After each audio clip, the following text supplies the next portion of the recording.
Hello, my name is Kanyesche Edna and I'm a Programs Officer at Faraja Africa Foundation. I head the Climate, Heritage and Environmental Conservation Program. We have the Africa World Heritage Volunteers Program, from which the project this year, Crossroads of Culture, was attained. It is a program that empowers young people with skills to take care of heritage sites around us, which are at the verge of extinction, to prevent it from happening, so that they can utilize these heritage sites as a source of income.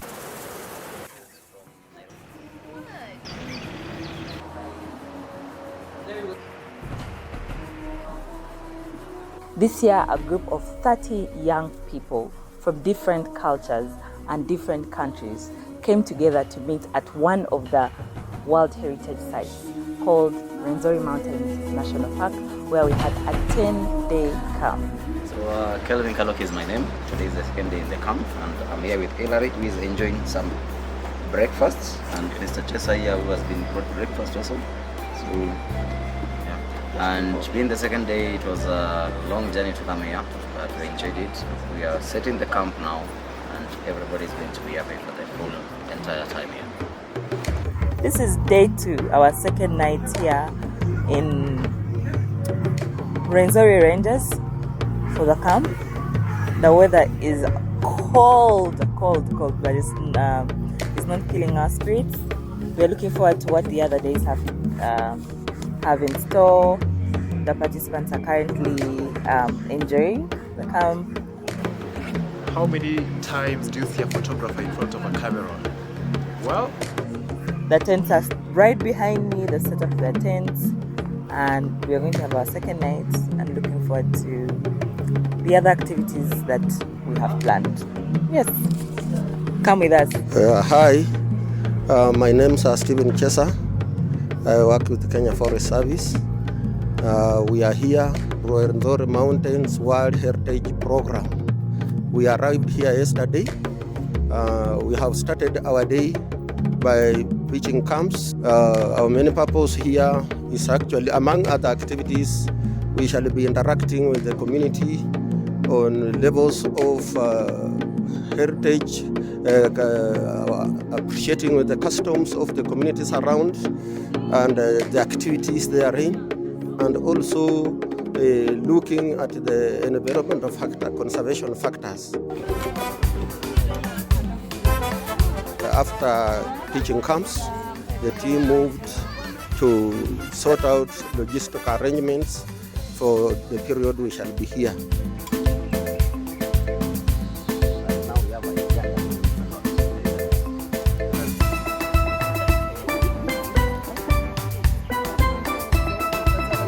Africa's culture and natural heritage is not only distinctive, but also serves as a vital combination of knowledge, identity, and history for the younger generation. Compounding these issues, many young people perceive heritage conservation as being in conflict with development goals.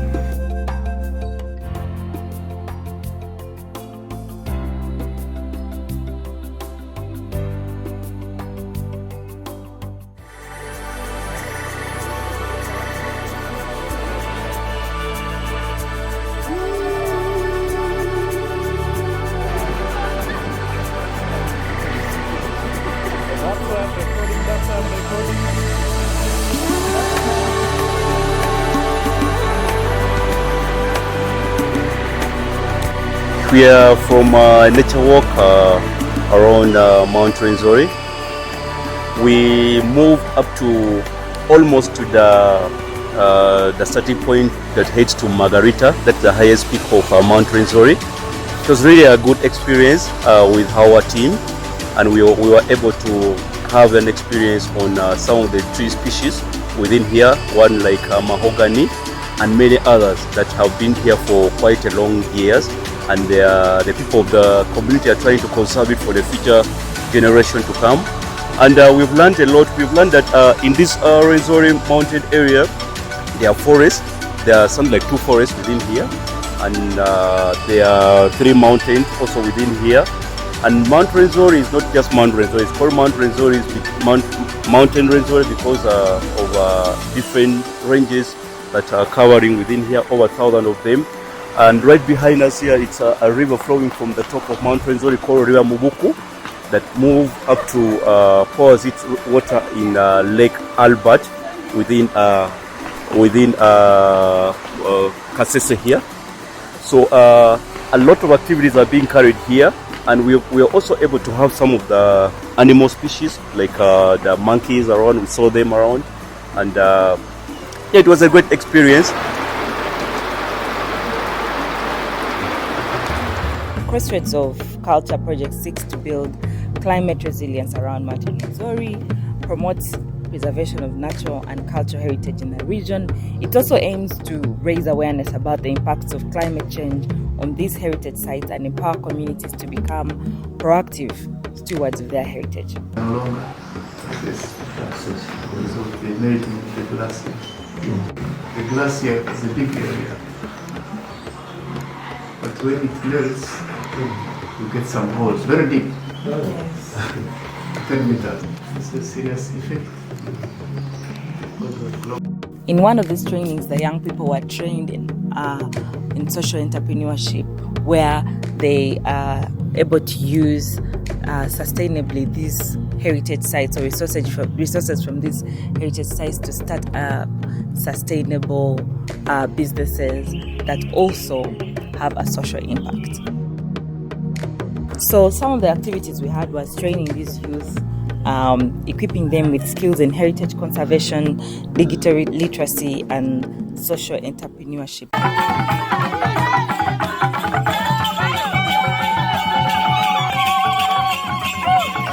The goal of this project was to preserve, promote, and sustain African culture and natural heritage sites through the integration of digital technologies, empowering young people and fostering social cohesion and peace.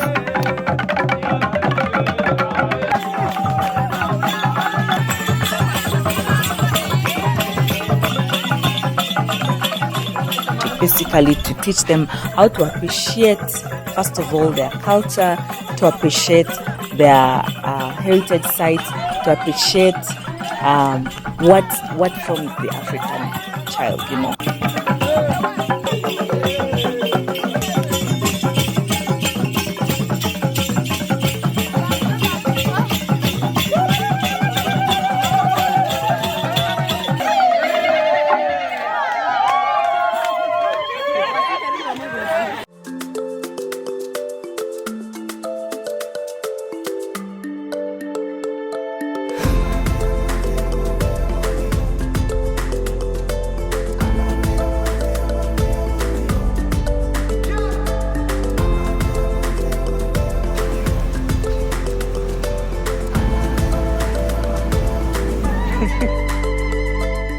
Participants also engaged in cleanup activities focusing on removing plastics and non-degradable waste, along with tree planting and maintaining trails.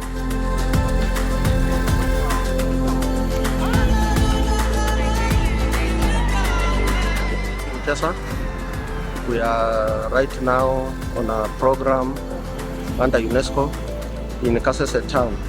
Our activity program today is about environmental orderliness, and we are cleaning the town, joined by WUA and other groups. So it's among major activity to make our environment clean, and we are towards the end. We shall have made an impact.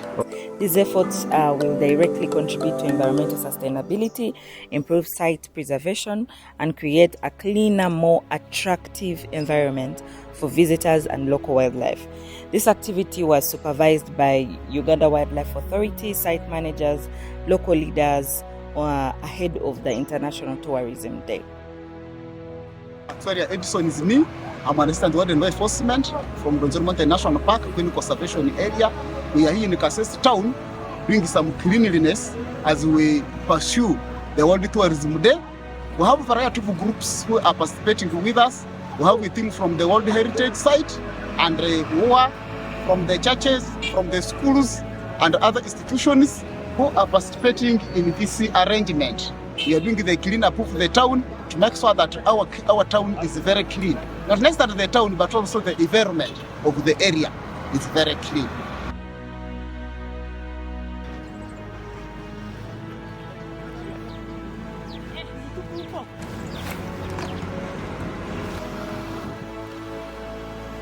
The participants also engaged in a climate education workshop where they joined 5 selected secondary schools in Kasese district alongside a Bakonzo community leader and experts from Uganda National Commission from UNESCO at Bright Academy, where the focus was knowledge exchange, especially around indigenous Bakonzo people's perspective on Mount Rwenzori and its climate challenges. I am the Climate Action Ambassador in Kasese. And lastly, the participants participated in a heritage and conservation hiking, which was a tiresome experience for most of them, but it was a youth volunteer-led hike around the Rwenzori Mountains to highlight the region's ecological and cultural importance. It also served as a platform to advocate for urgent need for conservation measures around Mount Rwenzori and its surrounding areas.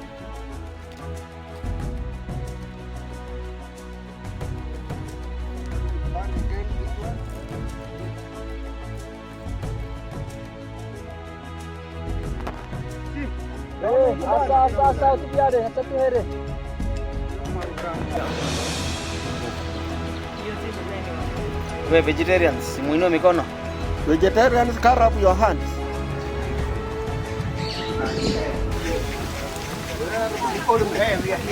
Hello there everyone, my name is Victoria Elema Kanano. I'm from Kenya, working under KVSO team, that is Kenya Voluntary Service Organization, and we got a chance to join the Faraja team at Rwenzori Mountains, where we had a very wonderful session with the community, had tree planting sessions, had training sessions on various topics like social entrepreneurship and climate change. And throughout the 10 days, I've learned a lot of things, especially when it comes to how we can incorporate culture and the environment, and how we can work to make sure that there's food security in our regions, and looking at how Rwenzori is fertile, looking at how the people work, engaging with the community was one of the most exciting things for me. Yeah?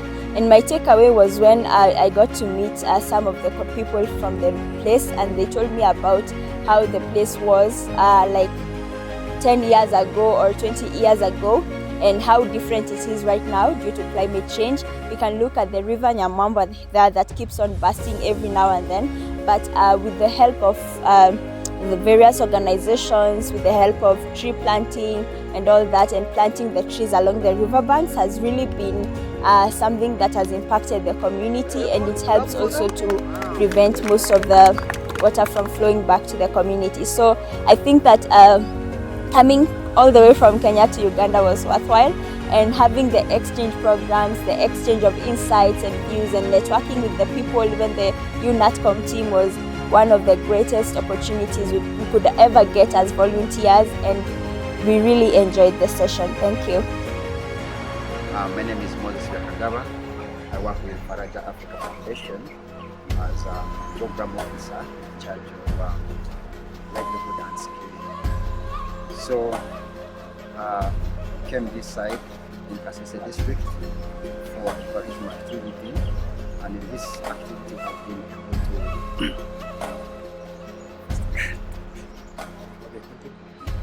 this activity we have been able to explore the opportunities that are present here in Kasese, and one of them is the diverse culture that is present here.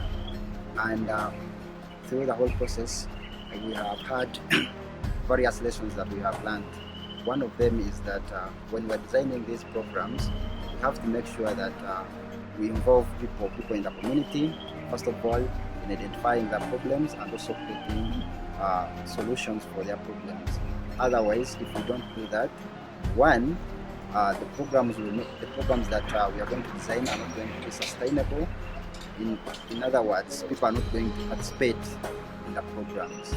Two, there are very many opportunities within this area. One is being at the heart of the tourism industry, Kasese or Rwenzori region has very many opportunities that young entrepreneurs need to understand and also make sure that they make use out of them in order for them to build sustainable businesses that are going to help solve social problems. Also, from the activities that we had in the community, we are able to understand issues that are contributing to depletion of some of the wonderful resources that we have in Kasese, and we are able to engage the public and we are able to understand their issues. But we need to understand that in managing these issues, we need to involve these people, first of all, in creating opportunities for them that will prevent them from going to forests to cut them down. We got that information from the people, and in case we are to design programs that are going to help to improve on the nature and the natural resources that we have here, we have to make sure that we come up with interventions that are going to impact people on their livelihoods, and also we shall be able to preserve the environment. My name is Rita Githi from Kenya. I volunteer at Kenya Voluntary Service Organization in the Communications Department. I am, well, breathtaking is really an understatement. I'm so excited to be part of this project. We have actually had a lot to learn in the time that we've been here at the Rwenzori Mountains, especially from the Bakonjo community, who are they are a people who are deeply rooted in their culture. Their culture is rooted in their very being, which is something very impressive to see in this day and age. We have also had a lot to learn from the Faraja Africa Foundation. We have had time to compare notes between the people who work there and our organization. We've had a lot to learn about social entrepreneurship, about how much social entrepreneurship is really essentially about creating a social impact. My name is Stephen Chesa. I come from Kenya, works with the Kenya Forest Service, here on the invitation of UNESCO to mark the International Day of Water. We have been here for the last 1 week. We have had a series of activities appreciating with cultural and environmental factors. Among the areas we have visited is the Mukirigijo youths. These are orphans and they have talents in making music, which can enable them through them. They get some tokens and add on to their livelihoods.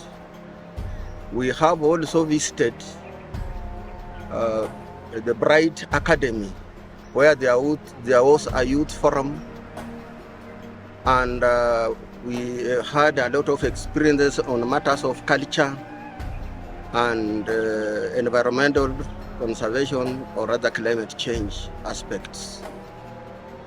We went also to Mukiringiji, to the hot spring, where we appreciated with the Bakonjo culture and actually saw how they do their dance. There is the water that also, they say, it is a blessing, and once washed, some sins are, you get out of that place a clean person. With that, we saw also a lot of cultural artifacts, like the hat I'm wearing is an art of the Bakonjo. They make us a lot of artifacts, and which adds value to their income. Yesterday we visited Nyangonge Environment Community Initiative, where we engaged with them tree growing and also saw the activities they have towards enhancing or improving our environment to mitigate the climate change aspects. Right now, among other activities, right now we want to go for the main celebration of marking the International Day of Water at Kasese. We are now closing camp, and from there here we shall proceed to other programs. Thank you. We'd like to thank our partners who partnered with us to make this possible in order to preserve and promote African heritage among youth, believing that African identity is deeply connected to our heritage. The Uganda National Commission for UNESCO, our international partners like the Kenya Voluntary Service Organization and the Kenya Forest Services. Would also like to thank Kabarole Research and Resource Center, KRC, and UNESCO and most importantly, we'd like to thank the Uganda Wildlife Authority who provided to us generous support in offering strategic and technical support for activities related to wildlife and conservation around Rwenzori,